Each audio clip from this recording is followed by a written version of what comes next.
বাংলাদেশের মানুষ যাতে তার ভোটাধিকার নিশ্চিত করতে পারে সেই পরিবেশ ফিরিয়ে আনার জন্য আমি সংগ্রাম করেছিলাম, এই সংগ্রামে বিজয় হয়েছি এবং এখন প্রতি 5 বছর পর পর তত্ত্বাবধায়ক সরকারের অধীনে নির্বাচন হবে। যারা বাংলাদেশকে এগিয়ে নিয়ে যেতে চান, গণতন্ত্র রক্ষা করতে চান, তাদের কাছে আগামী নির্বাচন অত্যন্ত মূল্যবান এবং এই নির্বাচনের বিকল্প আর কিছু নাই। প্রথম অঙ্গীকার বাংলাদেশের সুশাসন নিশ্চিত করা,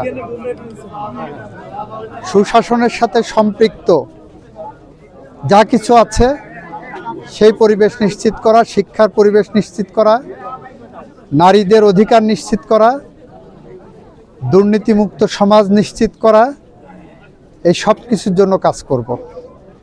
মানবাধিকার নিশ্চিত করা, ন্যায় বিচার নিশ্চিত করা, আইনের শাসন নিশ্চিত করা, এরপর সর্বোপরি বাংলাদেশের মানুষ যাতে আজীবন তার নিজের পছন্দ মতো ভোট দিতে পারে সেই পরিবেশ নিশ্চিত করা।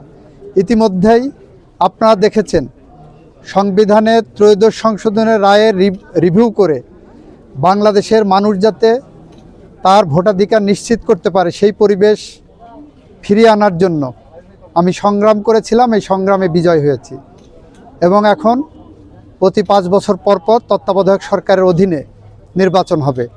সেই পরিবেশ আমরা আইনসঙ্গতভাবেই নিশ্চিত করেছি।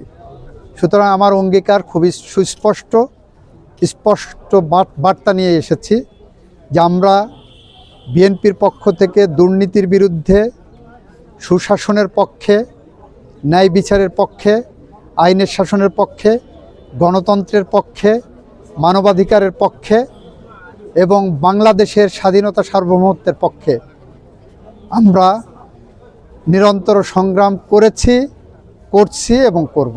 তারেক রহমান বাংলাদেশে মাটিতে পা দেওয়ার পরে 25শে ডিসেম্বরের পরে আপনারা নিজেদেরকে জিজ্ঞাসা করুন সেই সংশয়ের জায়গা আর আছে কিনা।